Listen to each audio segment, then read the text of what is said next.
Hey, Mike. What? Who's got next? What's good, y'all? It's your man, Hezo. Welcome back to the Blacktop, where I always got next, you feel me?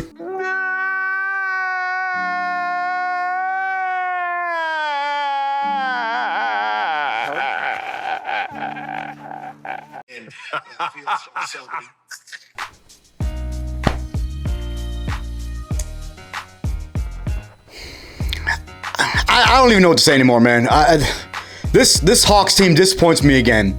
Every single time. It's always something. You take 2 steps forward and then 3 steps back. This is a team that you blew a 19-point lead against last matchup, and then you come out and give up almost 150 points. This is a team that has, what, 15 wins on the season, and you have now lost to them 3 times in one season? I just don't even know what more to say. We got a lot to talk about for this one, man. A lot to dive into. So subscribe if you are new, drop a like on the video, and let's get right into it. I think it's safe to say that the Hornets own the Hawks this season, right? I mean, what, a fifth of their game, a fifth of their wins have come against the Hawks this year? It's pathetic, man. This game started out horrible on offense. They came out with no energy, not playing any defense. The Hornets came out knocking down every single shot they were taking. I mean, every single Hornets player, it seemed like, was making shots, as opposed to the Hawks were missing shots. No John Collins tonight. Sadiq Bey gets into the starting lineup. The defense was just so bad the entire night. I mean, the Hornets, like I said, man, they were hitting everything. I don't even know how many threes that they made on the night, but I'm gonna talk about that in my final takeaways. Gordon Hayward was on fire the entire first half. LaMelo had a great first half. I want to talk about Bogey for a second, and I posted this in one of the Hawks groups, and I might have posted it on Twitter as well. When Bogey is, and I've actually said this in a couple past videos, when Bogey is not making shots, he's worthless. He does absolutely nothing when he's not making his jump shot. Off catch and shoot and all that, when it's not falling, he's worthless. He doesn't play defense. He's not a great playmaker. He's not a great at attacking the rim. He left Gordon Hayward open on so many occasions in the first half. He is just out there doing cardio when he's not making shots. It's time for Bogey to go. I know there's a lot of Hawks fans out there that love Bogey, and I like him as well. He's a cool dude. I like Bogey, I really do. But it's time on this team, it's up. Get rid of him in the offseason. The Hawks didn't lead this game not one time. Not one time against the Charlotte Hornets, one of the worst teams in the league. You couldn't get a lead at any point throughout the game. For as bad as the Hawks played in the first half, they were only down 6 going into the second half. But even at the same time, man, I had a bad feeling. This is always the Hornets game is always a trap game. And it seems like this season, they just got our number. So I did not feel good about this game tonight. Again, it was one of those feelings. I'm like, yeah, we'll probably come out and choke this game away, because that's what the Hawks do. They come out against bad teams. We saw it against the Spurs in the first half. Luckily, they clamped up in the second half and ended up coming out with a win. But we didn't see that tonight. They come out with no sense of urgency, no energy on defense, and it just was pathetic all around. Second half started, and it was just turnover after turnover after turnover. The Hornets, I think, got up to a 14-point lead or something in the third quarter, but then the Hawks kept sticking around, went on a run. Dre had an incredible third quarter. I think he had a 10 in the quarter after kind of starting out the game kind of slow. He had a really good third quarter and had a kind of a nice finish to the game. The Hawks cut the lead to a 3-point game late in the third quarter. And then what do you know? The Hornets go on a 10-0 run to close out the quarter. And the Hawks had 7 straight empty possessions. And Nate McMillan, not one time, not once, did he call a timeout during that entire Hornets run. A 10-0 run to close out a third quarter to go up 13, and not one time did Nate call a timeout. What are you doing, bro? You want to just keep letting them eat? Keep letting the Hawks just play like dog shit? 7 straight empty possessions, and you don't call a timeout? At that point, I thought the game was over. And then the fourth quarter starts out. The Hornets are still drilling shots. They were hot just all night. They went up by as much as 17 points. And I was this close. I was this close to turning the game off. But I was like, you know what? The Hornets, you never know what can happen with them. They might choke it away. They're a bad defensive team. Hawks went on a run. Climbed right back into the game. But the Hornets just continued to knock down shots every single time the Hawks would cut it close to about 4, 5, 6 points.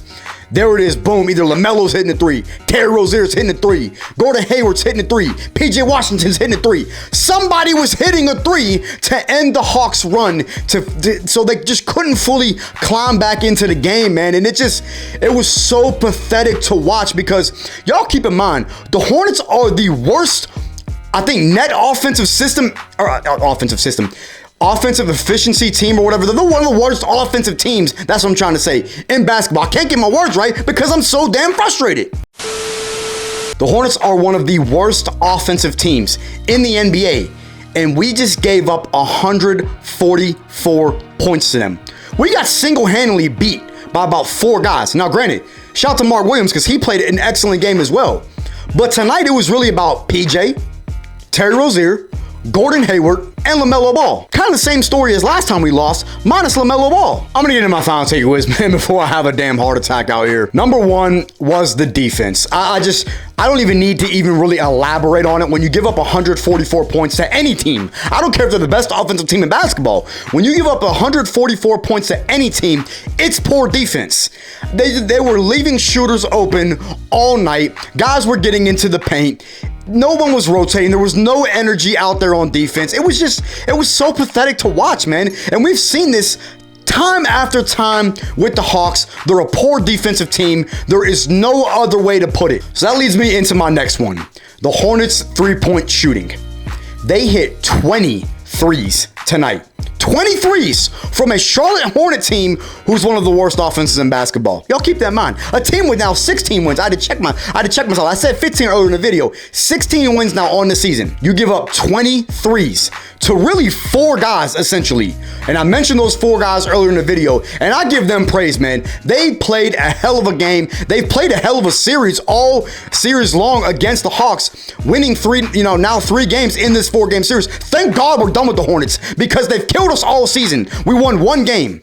1 freaking game against the Hornets this season. The Hornets shot the lights out the entire game. There was nothing more, and they did make a lot of contested shots. And again, credit to them. They came to play. They showed up in their home stadium. They were knocking down shots, contested, uncontested, all night. Open shots, contested shots, did not matter. It was their night. It was falling.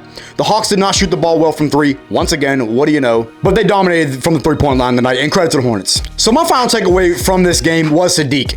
And Sadiq in his first game with the Hawks, not a lot of practice time because the trade was just finalized on Sunday, so he didn't really have a ton of time to get reps in, practicing and all that. So he had a relatively solid game for the minutes that he got. He made a couple threes. I think he made like 3 of the Hawks 8 threes or whatever we made on the night. I don't know. I didn't check the final box score, but I liked what I saw out of Sadiq tonight, and that was the only positive that I took from tonight was the just kind of the fit that Sadiq Bey had out there, and I think he is going to be a good addition going forward. So I liked what I saw from him tonight. I'm gonna pretty much leave it there, man.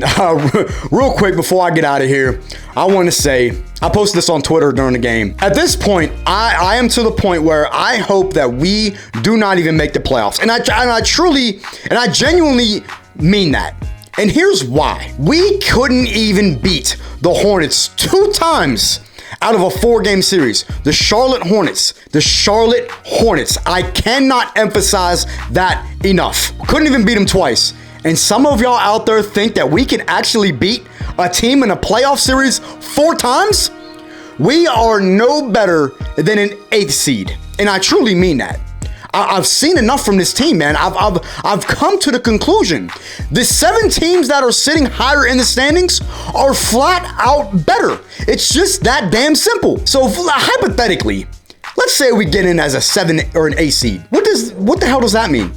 That we're gonna get swept in the first round by Boston? Or we're gonna lose in 5 to Milwaukee? We don't stand a chance against those teams in the first round.